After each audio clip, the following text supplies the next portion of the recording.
जब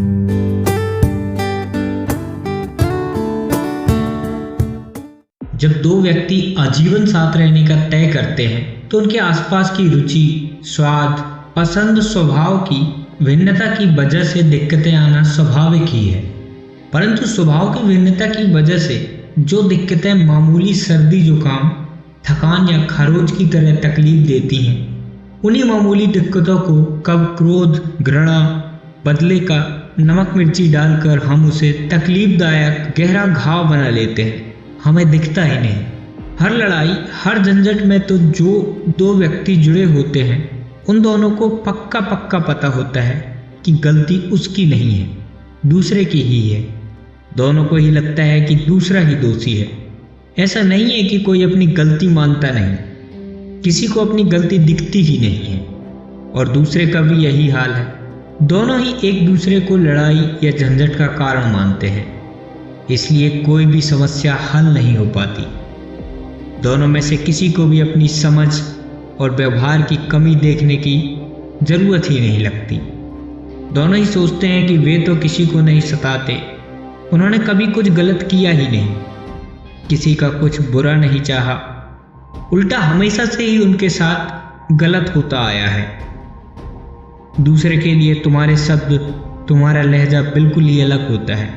तुम निसंकोच कहते हो कि दूसरा तो है ही ऐसा, हमेशा ही ऐसा करता है, यानी दूसरे तो गलती करते हैं और तुमसे कभी भी कोई गलती नहीं होती। तुम्हें हमेशा ही लगता है कि अव्वल गलती कर नहीं सकते, और अगर कभी तुमसे गलती हुई भी है तो वह बहुत थोड़ी है। और इसमें तुम्हारी महानता यह है कि तुम हमेशा मान लेते हो कि हाँ, तुमसे गलती हो जाती है। तुम्हारा भाव अपने लिए, सामने वाले के लिए एक जैसा नहीं होता। इस क्रोध, घृणा, बदले, झगड़े आदि का आधार है हमारी गलती सही है। सभी के मन में संबंधों की परिभाषाएं हैं, सभी अपनी समझ से झगड़े होते हैं, सभी के अपने गलत सही व्यवहार के मापदंड होते हैं, और सभी अपने आप को मापदंडों की उचित और प्रामाणिक समझते हैं। तो अब यह यक्ष प्रश्न है कि हम सब की ये समझ कैसे बनी। हमारी समझ बनने का एक पहलू हमें मिला हुआ ज्ञान है। इस मामले में ज्ञान का मतलब है किसी ने तुम्हारे मन के लिए, जीवन के लिए, संबंधों के लिए तुम्हारा व्यवहार तय कर दिया। फिर सभी एक दूसरे के लिए ज्ञान जान लेते हैं, लेकिन जी नहीं पाते। पर केवल जानने मात्र से इससे मुक्ति नहीं हो सकती।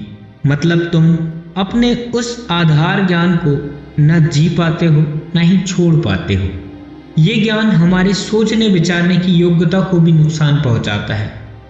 जीवन में कुछ भी करना हो, सारे पहलू देखकर, सोचकर, समझकर अपने लिए खुद निर्णय लेने की वजह से तुम ज्ञान का सहारा खोजते हो, या किसी को अपना आदर्श मानकर उसके जैसा निर्णय लेना तुम्हें आसान लगता है।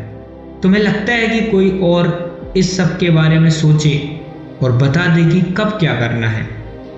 तुम्हें तुम्हारी अपने लिए भी खुद सोचने की आदत नहीं रहती। यही आसान लगता है कि कोई और ही बता दे, पर खुद अपने विवेक से निर्णय लेने में और ज्ञान के सहारे से निर्णय लेने में ये फर्क है कि जब आप अपने विवेक से निर्णय नहीं लेते तो एक तरह से अपनी जिम्मेदारियां भी नहीं लेते, और अपने ही जीवन के प्रति, अपने ही निर्णयों के प्रति ये गैर जिम्मेदारी पछतावा और दुख देता है।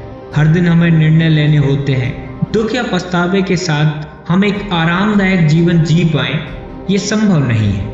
हर वक्त ये महसूस होता रहता है कि इस निर्णय के अलावा कोई दूसरा निर्णय लिया होता तो शायद ठीक रहता। इसलिए मन हर वक्त वे आराम में, बेचैनी में जीता रहता है। इस बेचैनी का कारण है मन के, जीवन के, संबंधों के विषय में अस्पष्टता, और मन की स्पष्टता ही मन का आराम है। अस्पष्ट मन जीवन का पूरा स्वाद ले सके, यह संभव ही नहीं।